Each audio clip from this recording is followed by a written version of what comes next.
News now देखने वाले सभी दर्शकों का स्वागत है। जम्मू कश्मीर में जहां एक तरफ इलेक्शंस की डिमांड जो है वो लगातार बढ़ रही है, वहीं दूसरी तरफ बहुत सारे लोगों ने अपनी सियासी पार्टियां जो है वो तब्दील करनी शुरू कर दी हैं। और ऐसे में हमने देखा कि भारतीय जनता पार्टी के सुरेंद्र चौधरी, जो कि ज़ाती तौर पर एक बड़े पॉलिटिशियन हैं, वो इसलिए हैं कि हम जानते हैं कि उन्होंने पीपल्स डेमोक्रेटिक पार्टी से जो है वो चुनाव लड़ा था और नौशहरा से ही भारतीय जनता पार्टी के प्रेसिडेंट जो रविंदर रैना हैं, उनके खिलाफ उन्होंने वहाँ से अच्छे खासे वोट लिए थे और एक बड़े ही कम मार्जिन से उन्होंने इलेक्शंस जो थे वो हारे थे। तो उनकी ये जो ज्वाइनिंग है, उन्होंने जो नेशनल कॉन्फ्रेंस का दामन थामा है, यूं तो भारतीय जनता पार्टी बहुत ज़्यादा सीरियस रहती है अपने कार्डर को लेकर, अपने लीडर्स को लेकर, और ख़ासकर जम्मू कश्मीर में हमेशा से ही वो बहुत ज़्यादा सीरियस थे, क्योंकि 2019 के बाद जहां एक तरफ उन्होंने जम्मू कश्मीर के हालात के ऊपर काफ़ी काम किया, वहीं उन्होंने पार्टी को भी मजबूत करने के लिए बहुत कुछ यहाँ पे किया। और ऐसे में सुरेंद्र चौधरी जैसे बड़े लीडर का पार्टी से निकलना,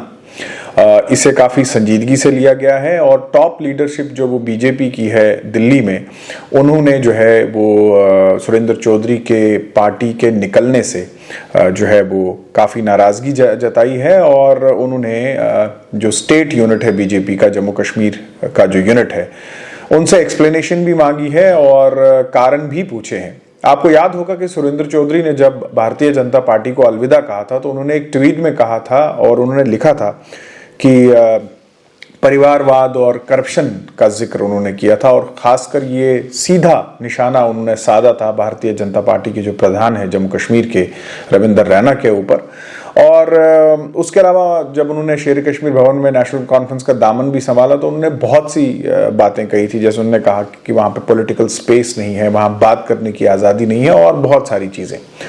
अब ये बात यहीं पे ख़त्म नहीं होती है। आखिर क्या वजूहात रही कि सुरेंद्र चौधरी जैसा कदेवर जो सियासतदान था, उसने भारतीय जनता पार्टी का दामन एक तरफ पकड़ा और फिर कम समय में ही भारतीय जनता पार्टी से जो है वो भारतीय जनता पार्टी को अलविदा कहकर जो है वो दूसरी जमात यानी नेशनल कॉन्फ्रेंस को ज्वाइन किया। और ये बात यहीं खत्म नहीं होती है। इससे पहले हमने देखा कि गगन भगत जो एमएलए थे, भारतीय जनता पार्टी से ताल्लुक रखते थे, उन्होंने इस्तीफा देकर नेशनल कॉन्फ्रेंस को ज्वाइन किया। इसके अलावा चौधरी लाल सिंह जैसे नाम, जो कि एक बड़े लीडर थे, मंत्री भी रह चुके थे जम्मू कश्मीर में, उन्होंने भी अलविदा कहा था भारतीय जनता पार्टी को। कुछ और चेहरे हैं, जैसे हम फारूक खान की बात करें, जो कि आप जानते हैं कि एलजी भी रहे और इसके अलावा एडवाइज़र भी रहे जम्मू कश्मीर में, और भारतीय जनता पार्टी के साथ एक लंबा एसोसिएशन था उनका। पिछले कई समय से आपको वो चेहरा भी जो है वो नहीं दिखेगा। कुछ अन्य चेहरे हैं, जैसे हम पूर्व मंत्री बाली भगत को देखें तो वो भी ज़्यादा एक्टिव जो है वो आपको नहीं दिखेंगे, बल्कि मैं ये कहूँगा कि वो ज़्यादातर हमें जो है वो भारतीय जनता पार्टी के जो खेमे हैं वहाँ पे जो है वो नहीं दिखते हैं। कुछ और नाम भी होंगे जो शायद मैं लेना नहीं चाहूँगा या हमसे भूल भी गए हों, लेकिन बहुत सारे नाम है। और जैसे सुरेंद्र चौधरी से भी जब हमारी बात हुई तो उन्होंने कहा बहुत सारे अन्य लोग और हैं जो आने वाले समय में आप देखेंगे कि किस तरह से भारतीय जनता पार्टी को जो है वो अलविदा कहेंगे। और वहीं भारतीय जनता पार्टी की जो टॉप लीडरशिप है वो इस चीज़ को लेकर परेशान है कि कहीं सुरेंद्र चौधरी के निकलने से कोई फ्लड गेट ना खुल जाए, कहीं बाकी लोग जो है निकलने शुरू ना हो जाएं और ये एक रिवायत ना बन जाए। और खासकर लोकसभा इलेक्शंस जो होने जा रहे हैं उनसे पहले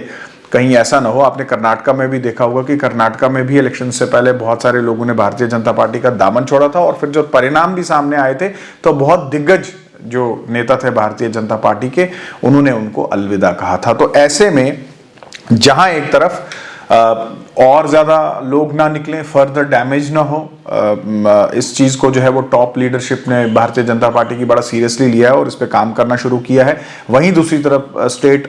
जो जम्मू कश्मीर यूनियन टेरिटरी का बीजेपी का यूनिट है, उनसे एक्सप्लेनेशन मांगा गया है, फीडबैक मांगा गया कि आप बताइए क्या वजूहात रही है, क्या रीज़न रहे हैं कि सुरेंद्र चौधरी जो है वो भारतीय जनता पार्टी को अलविदा कहा है। और इसके अलावा कुछ अन्य लोगों के नाम भी दिए गए हैं कि अगर वो लोग नाराज़ होकर गए हैं तो उसकी रीज़न रीजंस क्या रहे हैं, क्या वजह रही है, इसके बारे में भी जो है वो बताया गया है। और पार्टी में और ज्यादा नुकसान ना हो पार्लियामेंट्री इलेक्शन से पहले, या फिर जो आप जानते हैं कि लोकल म्युनिसिपल इलेक्शंस जो है वो होने जा रहे हैं,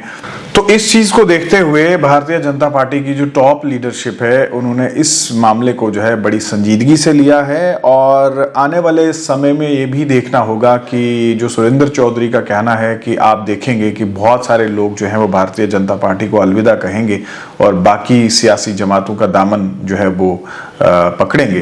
तो देखना होगा कि आखिर भारतीय जनता पार्टी से कौन कौन से लोग जो हैं वो निकलते हैं। एक बात तो तय है कि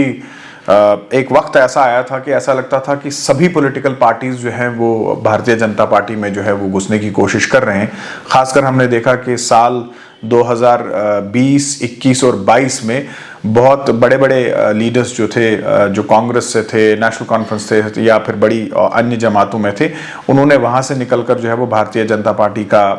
दामन जो है वो संभाला। जैसे हम श्यामलाल शर्मा की बात करें, हम देवेंद्र सिंह राणा की बात करें या बाकी अन्य लोगों की हम बात कर सकते हैं जिन्होंने भारतीय जनता पार्टी का दामन संभाला। तो ऐसे में जहां 2019 के बाद भारतीय जनता पार्टी ने ये कोशिश की कि भारतीय जनता पार्टी को जो है जम्मू कश्मीर में मजबूत किया जाए, वहीं ऐसा ना हो कि पार्लियामेंट इलेक्शन से पहले सुरेंद्र चौधरी के एग्जिट से जम्मू कश्मीर में कोई फ्लड गेट खुल जाए और पार्टी को नुकसान हो और पिछले लगभग 3-4 सालों में जम्मू कश्मीर में पार्टी को लेकर जो मेहनत की गई है, कहीं वो मेहनत जो है वो जाया ना हो। आप देखते रहिए न्यूज़ नाउ।